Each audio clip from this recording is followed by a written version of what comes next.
the WWE Brock Lesnar WWE Network exclusive Beast in the East Memorial Cup.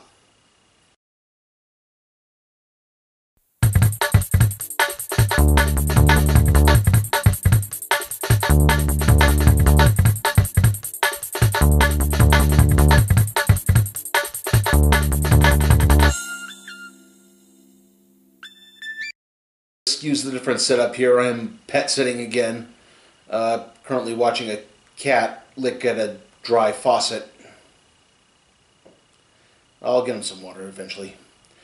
Anyway, this is kind of the only spot I could get some decent lighting in, so you'll have to excuse the scenario here. Anyway, obviously this was the big network special on the 4th of July here. Was not able to watch it live. I just ended work about a half an hour into it. By the time I got here, it was almost over. I tried to watch it on... I have the WWE Network set up on the Blu-ray player here, but for some reason that app only seemed to read that it was Monday, June 29th for some reason. Noon, Monday, June 29th. I don't know why. So I had to watch it on my computer at about 7-ish. And anyway, if my computer's on for more than 2.5 hours, like it kind of was, I tend to give it a long rest, so that's why this video is going up so late. Well, anyway, on to the matches. First matchup, we have Chris Jericho taking on Adrian Neville. We have it was, well, live in the sense that at one point this was airing live. However, the announcers were not in Japan. Cole and Byron Saxton were not in Japan at all. They were pre-taped, or, well, not really pre-taped, but they were broadcasting from Stanford, probably, which is weird. Again, sorry for the pausing. Where was I?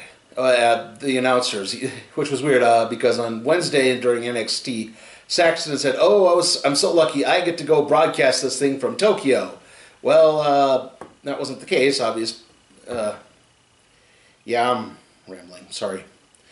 Anyway, Cole and Saxton did give a brief recap of Jericho's history in Japan, how he was Lionheart, and this was where he kind of first made a real name for himself.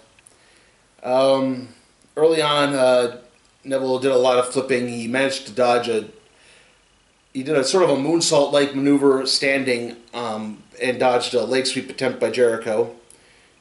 Then Jericho locked Neville into a modified surfboard, which Neville countered into a pin.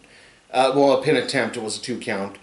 At another point, Cole mentioned Neville's history in Dragon Gate, which is kind of weird, because usually they don't... outside of New Japan, they don't really talk much about the other Japanese federations, so that was kind of cool. Jericho hit a crossbody for a 2 count. Jericho hit an enziguri for a 2 count. Jericho tried to go for the walls of Jericho. Neville countered that. Then Neville went for a Hurricane Rana, which Jericho then countered into the walls of Jericho, but Neville got into the ropes. Neville hit a standing moonsault. And I get a text message. Okay, Neville then hit a standing shooting star press, not a moonsault, for a 2 count. The end of the match, Neville hit a couple of super kicks, managed to incapacitate Jericho. Neville went for the red arrow. Jericho countered the move, basically stuck his knees up, so Neville landed on his knees. That enabled Jericho to lock in the walls of Jericho, and Neville tapped out. Yeah, sorry for the jumpiness in there. I had a couple interruptions. After that, we have the triple threat match for the Divas Championship between Paige, Tamina Snuka, and Nikki Bella. Cole stated that Brie Bella was not in Japan. Take that with a grain of salt. Turns out she wasn't. This was a very middle-of-the-road match. A lot of near falls early on. Paige hit a knee to the face on Tamina for a 2. At one point, there was a spot where Tamina hit Brie with a power bomb off the top rope as Nikki. Wow, there's obviously differences between those two twins, but I can't tell them apart. Anyway, Nikki had Paige up for a superplex. Tamina hit Nikki with the powerbomb at the same time. That was kind of the big spot. Nikki hit an Alabama slam on Paige for a 2. Paige hit the Rampage on Nikki for a 2. Paige then locked in the PTO on Nikki, but Tamina broke it up. Tamina then went for the Superfly Splash.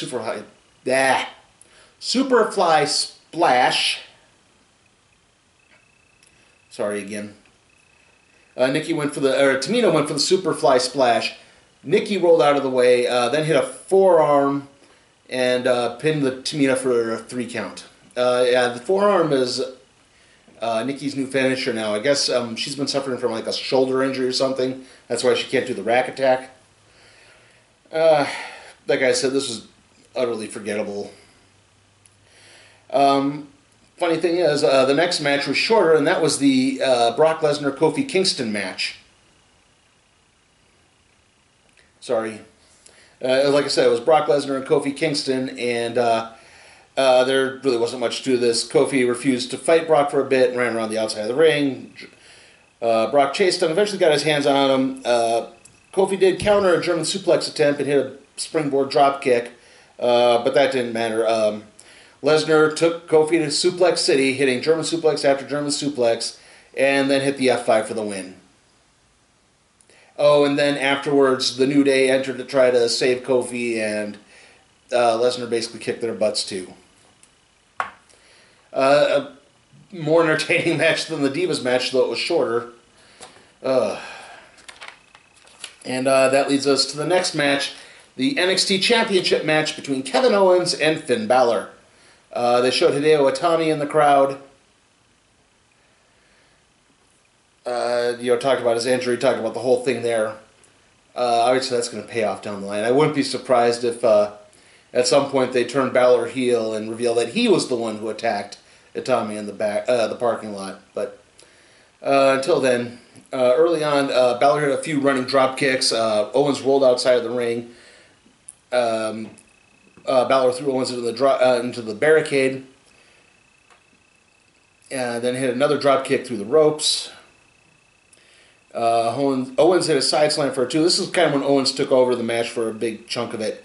Owens began mocking the crowd in Japan. In fact, earlier on, as is customary in Japan, both competitors were presented with bouquets of flowers, and then streamers were all thrown into the ring, and Owens was having none of it. He basically chucked the flowers away like he didn't care, and then began screaming for people to stop throwing the streamers. Anyway, he continued to mock the Japanese crowd. Excuse me. Owens then hit a running senton for a 2. Balor countered a roll-up with another drop kick. Owens then did the 5-knuckle shuffle. He went for the AA, but Balor countered the AA into a double stomp. Balor then hit a Pele kick. Balor then hit a Dragon Sleeper DDT for the 2 count. Owens hit a cannonball for a 2 count. Balor then managed to kick Owens in the head and then hit the coup de grace, but only got a 2 count. Owens hit a rolling senton from the top rope, only got a 2 count. Balor countered an attempted Owens swanton bomb, hit a brain buster, but only got a 2 count. Excuse me. Then Owens went for the pop-up powerbomb, but Balor managed to counter it into the sling blade. Balor then hit his 2 corner drop kick moves, where he drop kicks the guy into the turnbuckle. He hit, like I said, he hit that twice, and then he hit the coup de grace for the win. Your new NXT champion, Finn Balor. And afterwards, Tatsumi Fujinami came down to the ring, congratulated Balor. Balor tried to shake Owens' hand. Owens was having none of that. He basically stomped out of the ring. Celebration continued. And that leads us to what turned out to be the main event. Should point out, there were actually 2 other matches that were announced for this. There was going to be a match between Cesaro and Diego from Los Matadores, and a Lucha Dragons New Day tag team matchup, but those didn't happen. Went on cage side seats after the show and said, well, those were probably dark matches, but no results of those were posted, so I can't tell you what happened there. So that leaves us with the tag match between King Barrett and Kane, taking on Dolph Ziggler and John Cena. boy, this was just a blah match. It just went on and on.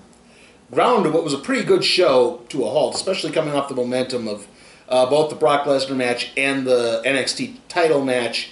This was just a fart to end the show on. I will say this, they've changed King Barrett's ring gear back from what he had at Money in the Bank. That's a much more dignified outfit, not that weird. I have no idea what it was he was wearing at that pay-per-view. Oh, jeez. Early on, Kane and Barrett worked over Ziggler. And then, for some reason, Cole began talking about the classic Cena-Kane rivalry. And it's like, I don't remember any real matches between Cena and Kane. I mean, not even classic matches, just matches in general. The only one I could think of was the Survivor Series matchup from last year. So, and that was by no means a Cena-Kane classic. Anyway, Cena got tagged in. Kane and Barrett began working Cena over. Cena hits an AA on Barrett, but Barrett tags Kane before Cena can get to Ziggler. Cena eventually gets to Ziggler. And then Ziggler starts getting beat up for another like 5 or 6 minutes. And like I said, this is where the match ground to a halt. At one point, I got up to take care of something, and I don't think I missed anything, because by the time I got back, it was still the same thing. And eventually, Cena got the hot tag again. Cena hit the AA on Kane, and then the AA on Barrett. Got the win. I guess everyone went home happy. Like I said, the real sell point for this was the NXT title match, and maybe the Kofi Kingston Brock Lesnar match, just because we haven't seen Brock in an actual match since WrestleMania. It wasn't a terrible show, but I'm kind of glad it wasn't up at 4:30 in the morning to watch this. Although it was still up at 4:30 in the morning. Oh. Anyway, let's see. In the next video up will probably be the X-Men Inferno review. Haven't really started scripting that yet. The thing is, it's a very convoluted story, and yeah, it's a 20-part story, and I'm still trying to figure out how exactly I'm gonna summarize it entirely. Hopefully, I could get that done. Like I said, it should be out on Monday. Until then, see ya.